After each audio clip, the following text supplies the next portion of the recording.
오늘은 사권 12장 기강.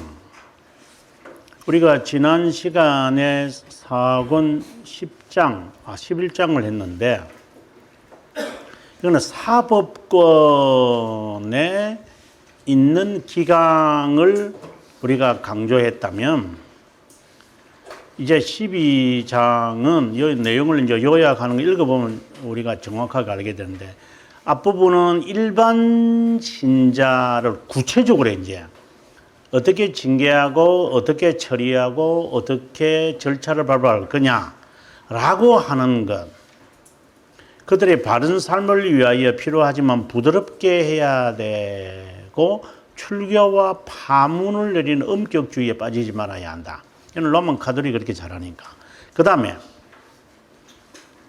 금식과 사순절과 같은 것을 통해서 어리석은 열정을 불러일으키지 마라. 이 부분을 우리가 이해를 하려면은 스위스 종교개혁에 있어서 저빙글리의 소세지 사건을 보셔야 됩니다. 저빙글리가 종교개혁에 물론 시작은 본인은 했겠지만 실제로 사건 속에 뛰어든 것은 1519년에 있었던 소세지 사건 때문이었습니다. 그게 사순절이었습니다. 그래서 그것으로 인해 가지고 이제 시의회에서 로만 가톨릭 사제들과 본인과의 이제 논쟁 이야기가 두 번의 1523년에 이제 있게 되어지고 25년에 가서 이제 세 번째 논쟁을 하면서 이제 재세례파와 결렬되어지는 이제 이야기가 있는데, 그 사건이 바로 사순절이었습니다. 개혁 교회는 개혁 신앙이라고 하겠습니다. 개혁 신앙은 금식과 사순절과 같은 것을 함부로 사순절은 아예 안 합니다. 금식을 함부로 하지 않습니다. 지금 우리나라를 보시면 됩니다. 우리나라의 장로, 지금 저희 총회, 제가 속해 있는 총회를 지금 하고 있는 그 대전에 아주 큰 대형교회, 그 목사하고 제가 이렇게 좀 언쟁을 한 적도 있었습니다만은, 그분이 이거 아주 잘 지키더라고요, 이게요. 그래서 우리 교단의 앞날이 또 어두워지겠구나. 하여튼 이게 총회장들이 참 큰일 났다는 생각. 그래, 총회장 될 인물이 없는 거죠, 이제는요. 그래서 이제 그런 자들이 교회만 커도 그저 총회장 돼야 되겠어요? 그는 로만 가톨릭에 썩어 빠진 것을 답습하는 거죠. 그걸 추종하는 사람들. 이게 물량주의에 빠지는데요. 사순절 지키는 교회, 이미 장로 교회는 아닙니다. 그리고 부활절이라고 앞두고 일일 금식, 지금 어느 당의 지도자가 참 우습게, 난 또 저렇게 단식하는 사람, 내 생전 내가 반세기 이상을 살았지만 참 코미디도 하는구나, 저런 단식도 있구나. 지 사무실에 가지고 밤잠 자고 아침에 출근해가지고 사람들 앞에 나타나고 참 기괴한 단식도 있다. 이제 이런 생각을 합니다만은 금식하면 안 됩니다. 그러니까 쇼를 하지 말아야 합니다. 한 끼 금식, 몇 시부터 몇 시까지 금식, 그렇게 하지. 그거는 금식이지 금식이 아닙니다. 그런 쇼를 하나님께 하지 마라. 이 말을 제가, 여러분 다니시는 교회가 있다면, 교회 다니시지만 혹시 목사님들이 계시면 그렇게 하지 마십시오. 쇼하지 마십시오. 나중에 다 부메랑으로 돌아올 겁니다. 그래서 이런 점들을, 열정을 부추기지 마라. 우리가 전 시간에 그레고리오 1세가 그레고리오 찬트를 만들었고 경건주의에 대한 이야기를 제가 했는데, 그런 것입니다. 그 다음에 독신제도, 마지막으로 이제 독신제도에 대해서 혼자 사는 것에 대해서 이제 이야기들이 전개될 거로 여겨집니다. 안녕하세요. 네. 이제 이 내용에 들어가서 여러분 이제 사권 12장 기강의 필요성인데, 여러분 요 내용이 들어가기 전에 여러분 이 기강에 대해서 좀 하이델베르그를 보시면, 여러분 하이델베르그를 보시면 1부, 2부, 3부로 나누어져 있잖아요. 3부 바로 직전에 82항부터 시작을 해서 84항까지가 기강에 관한 이야기입니다. 이권이 여러분 2부, 보통 2부라 그러더만요. 2부가 구원에 관한 길이잖아요. 구원받는. 그죠? 그래서 12항부터 시작을 해서 이제 84항까지 가는 이 아주 많은 내용을 다루어집니다.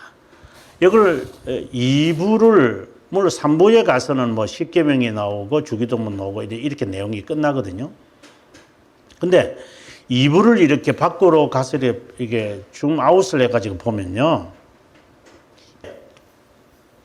이 2부 내용이 무엇을 말하는지를 알 수가 있어요. 어떻게 보면 저는 교회론이라고 저는 봅니다. 교회론 2부를. 물론 이 안에 내용은 사도신경이죠. 근데 뭐 교회론이야? 아닙니다, 여러분. 물론 교회론이 좀 문제도 있지만, 그러나 교회론이라고 저는 개인적으로 봅니다. 구원론이라고도 할 수 있고, 구원론이라고도 할 수가 있고요.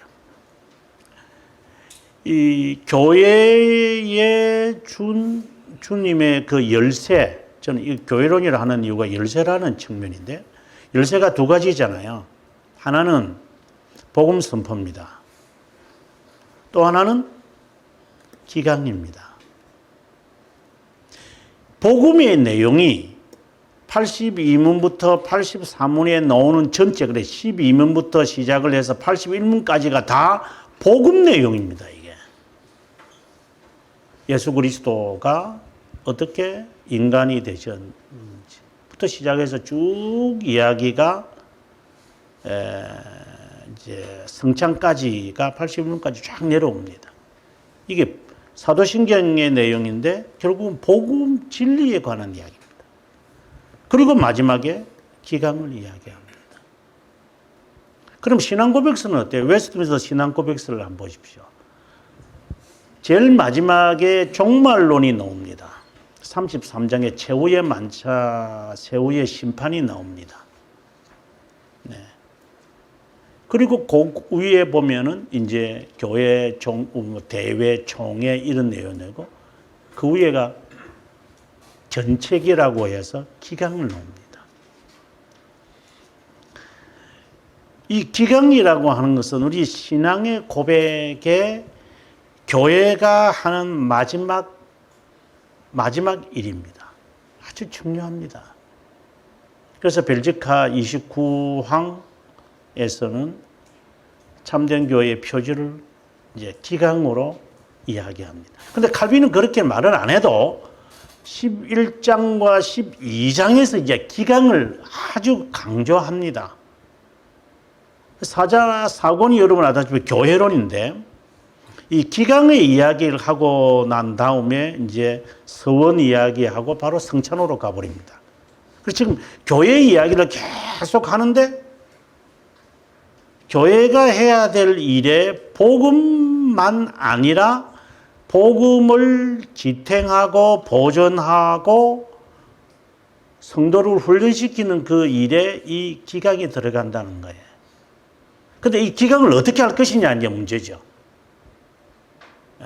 매를 대야 되는데, 훈련을 해야 되는데 이것을 어떻게 할 것이냐, 그 방법론에 대해서 이제 12장이 다루고 있고, 11장은 원리적인 측면에서 말했고, 이제는 그 방법적인 면으로 이제 들어갑니다. 한번 보도록 하겠습니다. 어떤 이들은 기강을 정화하는데 한 가정이나 사회나 가정이나 기강이 있어야 하는 것처럼 교회의 질서가 있어야 하기에 기강이 있어야 한다. 기강은 근육입니다. 몸의 일원들은 함께 엮어져 각자의 위치를 고수해야 합니다.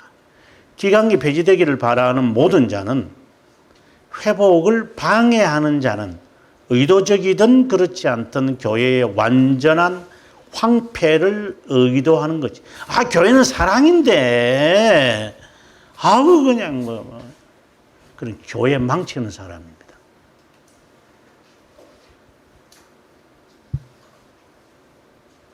근데 이게 이제 기준이 참 조심해야 됩니다. 기강과 사랑. 그래서 오늘 이제 12장이 이제 등장을 한 것입니다. 기강은 그리스도의 교리에 반대하여 싸우고자 하는 자들을 억제하고 길들이는 착고와 같은 것이고, 게으른 자를 부추기는 자극제와 같고, 다른 말로 한다면 부성의 매다, 채찍이다 이 말입니다. 채찍. 잠언에 보면은 거만한 자는 때려도 안 고칩니다. 그런데 어리석은 자는, 거만한 자가 매맞는 거 보면은 이 어리석은 자는 단순한 자잖아요. 심플.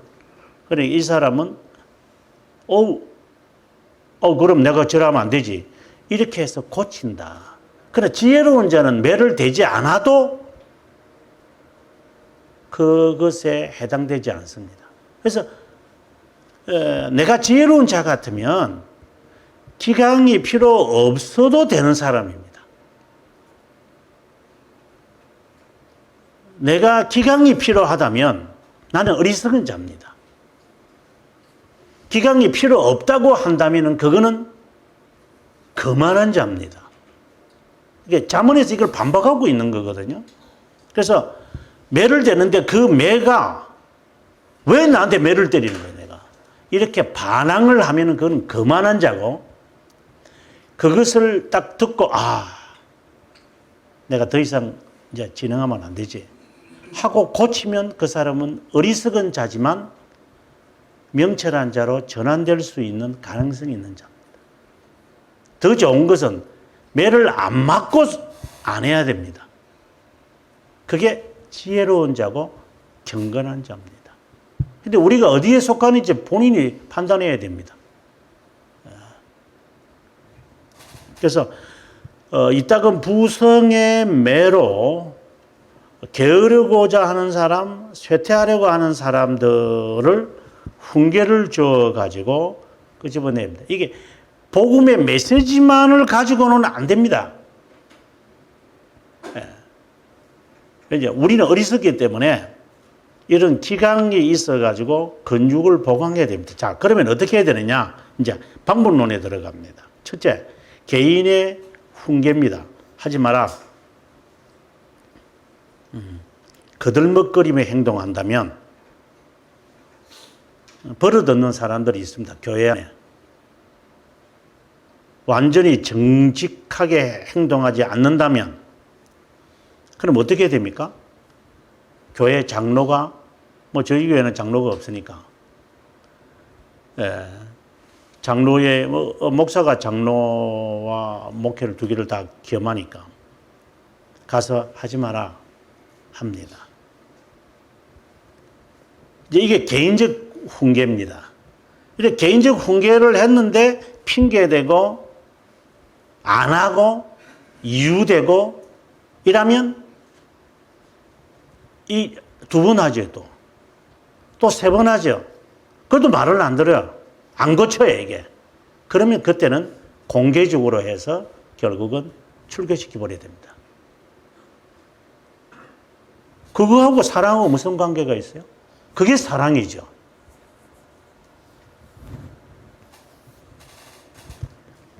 스스로 꾸지람을 받도록 해야 됩니다. 이게 창피를 느끼게 해야 됩니다. 이게 교회가. 너 하지 마라. 그런 것이 돼야 됩니다. 형제를 훈계하는 법을 연구해야 합니다. 목회자들과 장로들을 경각시키는 경우가 있는데 그들의 임무는 청중들이 일반 가르침으로 충분하게 유익을 받지 못할 때마다 백성들에게 전파하는 것만 아니라 가가호호 방문하여 권면하고 권고하는 겁니다. 이런 훈계를 우리가 신방하는 목표가 이거잖아요. 기강이거든요. 신방 가서 뭐합니까? 집사님, 제가 집사님을 개인적으로 이야기할게요. 이렇게 하지 마세요. 그 신방의 목적이 그겁니다. 뭐 가가지고 뭐 문안 인사하는 겁니까? 아니요. 문안 인사 전화로 하면 됩니다. 차라리 인증차수로 하세요. 그게 훨씬 낫습니다. 그거 하는 게 아닙니다. 가서 이 기강을 세우는 일에 정확하게 사정을 듣고 거기에 대한 적절한 교훈과 훈계와 그리고 어떤 때는 구중까지 해야 되는 것이 나타납니다. 이런 훈계를 완강하게 거절하거나 고집을 피우면 정죄시켜야 됩니다. 이것은 그리스도의 지령으로 증인들 앞에 두 차례 훈계한 후에 이게 이제 교회 앞에서 하는 거거든요. 또는 사람들 앞에나 그래 놓고 지금 같으면 당회겠죠. 당회 가서 장로님들이 그러겠죠. 좀 교회 사이즈가 있는 교회는 목사님, 저 집사는 아직도 담배를 피웁니다. 그래? 몇 번 말했는데 꼭 숨어서 담배 피우고 이랍니다. 저 술도 꼴짝꼴짝 마시고 그럽니다. 그러면은 교회 앞에서 말해야 됩니다. 어느 집사는 술을 마시기 때문에 집사의 자격이 없으므로 공포한다. 집사직을 박탈한다. 해야 됩니다. 안 고치기 때문에 그럽니다. 그래도 굴복하지 않는다면 그 다음에 성도들의 단체로부터 단절시켜야 합니다. 그러니까 이 말은 교회에 나오지 마라 이 말입니다. 왜 그렇게 해야 됩니까? 하나님의 진노가 이 교회에 임합니다. 상처를 우리가 사랑할 수는 없잖아요. 상처는 조심스럽게 해서 도려내는 거죠. 그걸 사랑이라는 미명 아래 마마보이를 만들어서는 안 되죠. 여기 있는 성도들이 어떻게 되는데요? 그리고 주위의 사람들이 어떻게 보겠어요? 저는 뭐 교회 다니는 놈들은 말이야, 춤추러 다니고 말이야, 저 교회 다니는 놈인 줄 알았더니 뭐 어디 술집에 가보니까 앉아가지고, 앉아있더구만, 저것도 교회라고 그럼 이 교회는 하나님으로부터 진노를 받는 겁니다.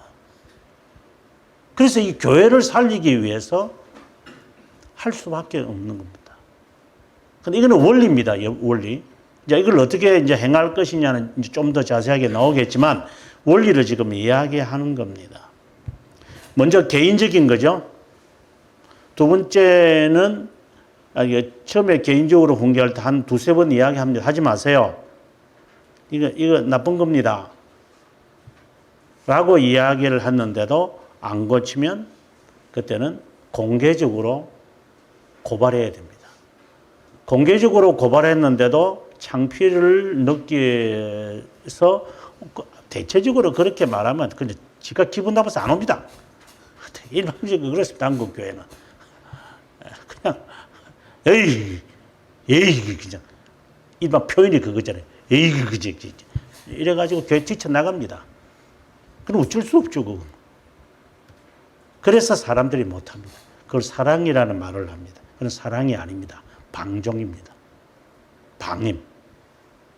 그래서 방탕이 나옵니다.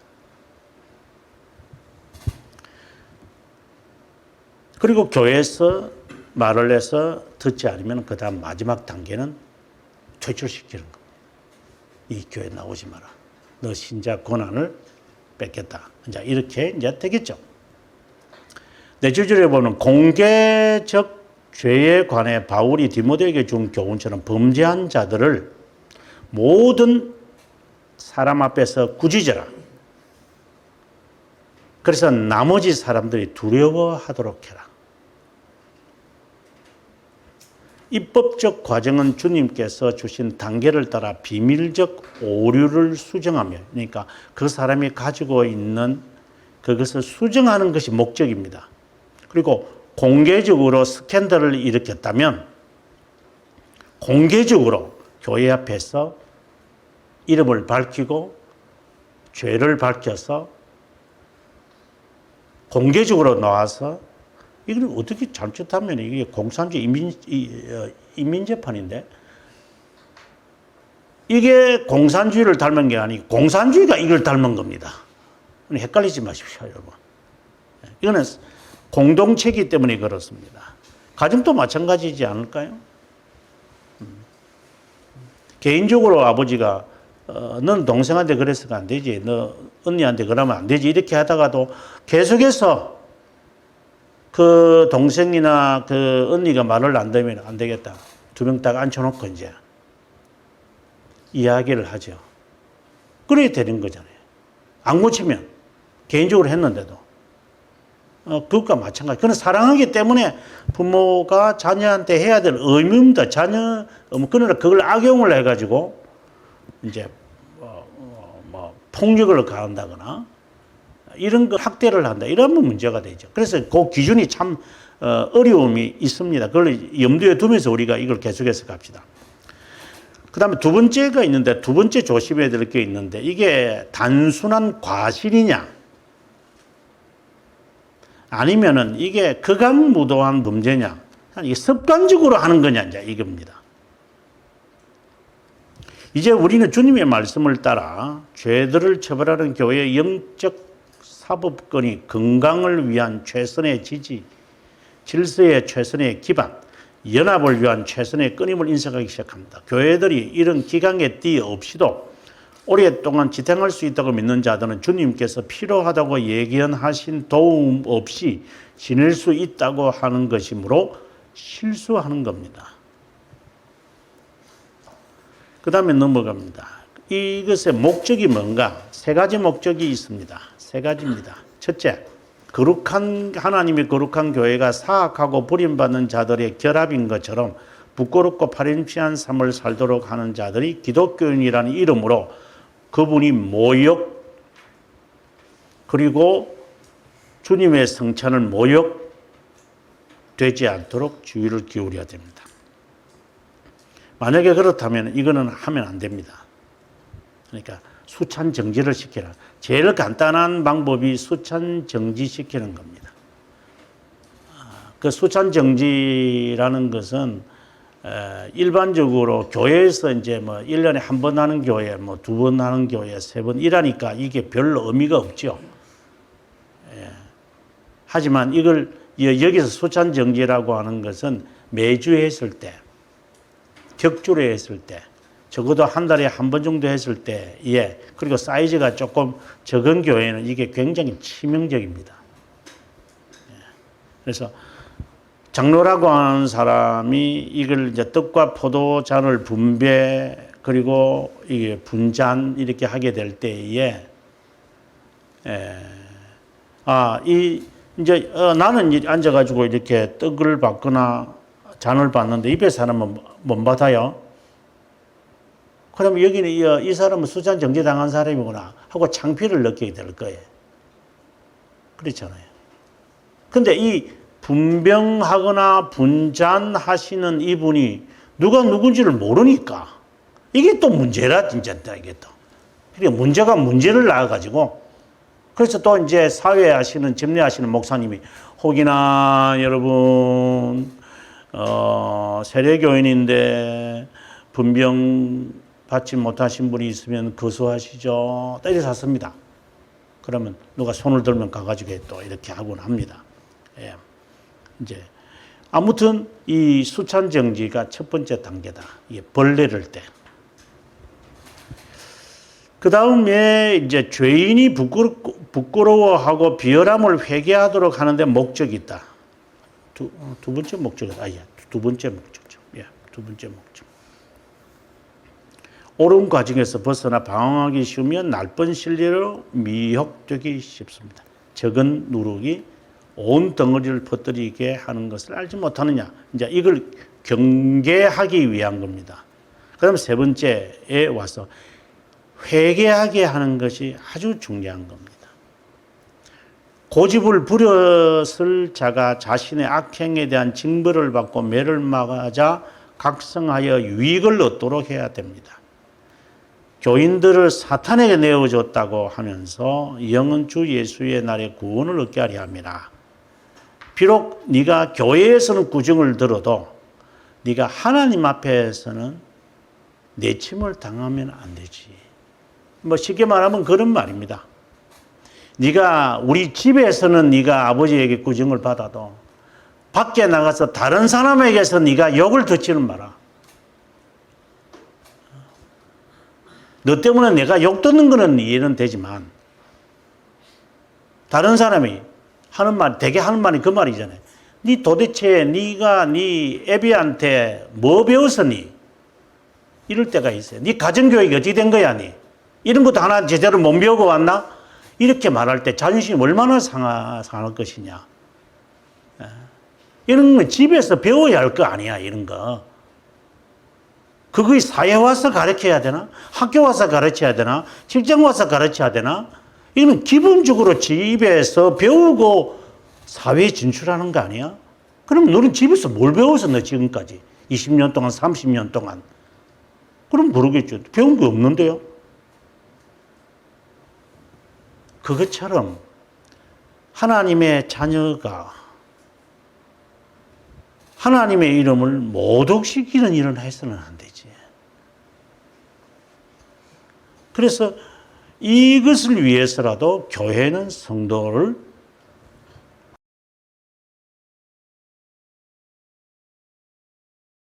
회개하도록 만들어야 가야 한다. 근데 실제로 그래요. 저는 교회에서 해보면서 느끼는 게. 이런 건 그냥 집에서 할 수 있는 거 아니에요? 이 기본적인 것 같아요. 기본. 어떤 때는 기본이 안 될 때가 있어요.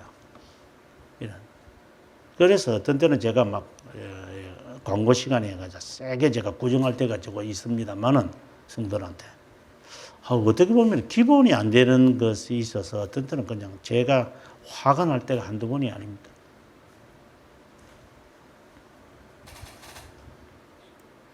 뭐 예를 들면 이런 거예요. 그냥 아주 하나 좀 궁금하실 것 같아서 이야기하지만 예배를 마치어서 제가 정말 많은 교회를 다니지만 다니보면은 제대로 셋업이 되는 교회는요.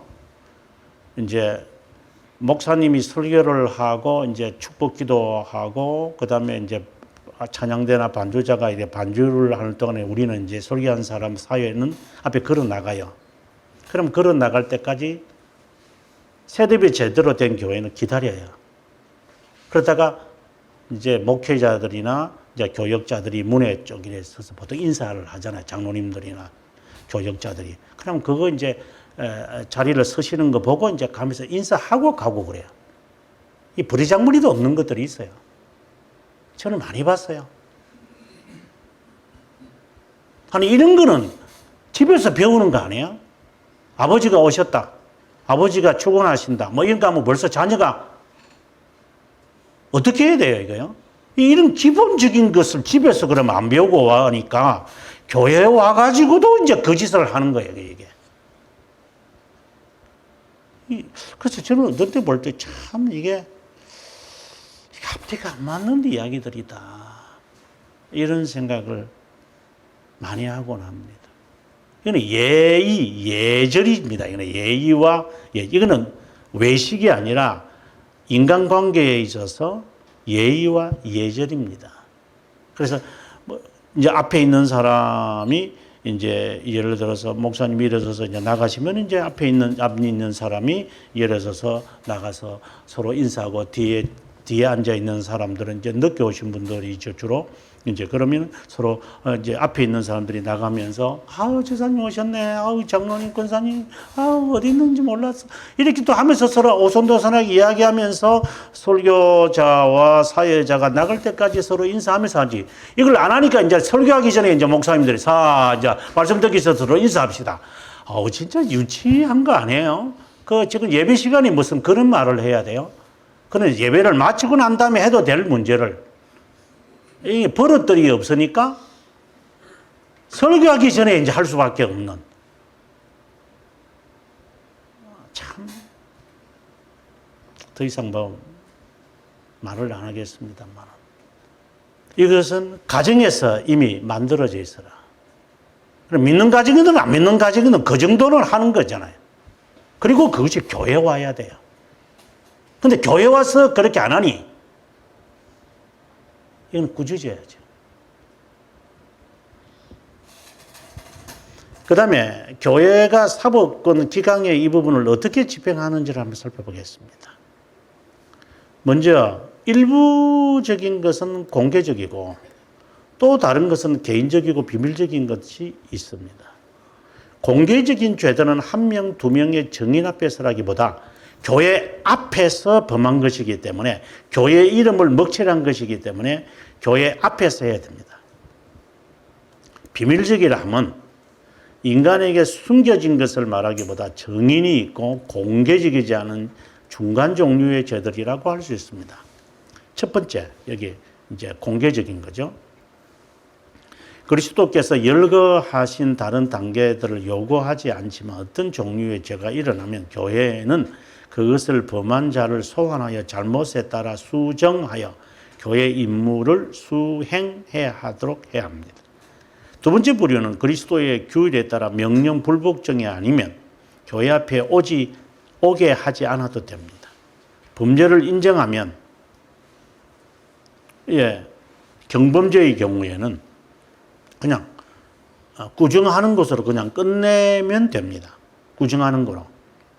근데 그만할 수 있는 죄들이 있어요. 이거는 도저히 안 되겠다, 이거는. 구두로 해가지고는 안 되겠구나. 회개의 증거가 나타날 때까지 한동안 수찬 정지를 시켜야 되겠구나. 이제 이렇게. 여기에 성찬의 교제라는 것이 단순히 수찬 정지도 있지만, 이제 직분을 수행하지 못하도록 아예 만들어버리죠. 너는 이 직분을 하지 마라, 당분간. 이렇게 해서 경고를 주는 거죠. 그 다음 7항으로 가서 기강엔 예외가 없었고, 여기는 예외가 있을 수가 없다. 누구든지 다 해야만 한다. 이에 따라 밀라노 감독 암브로시우스는 우리가 유명한 거죠. 데오도투스 황제에게 수찬 정지가 아니라 교회에 들어오지 못하도록 했다 하는 이야기가 여기 보면은 잘 나타내는, 이거는 실화의 이야기입니다. 그래서 왕으로서 네가 지키지 못한 것에 대해서 나는 징계한다. 이것이 교회의 선례입니다.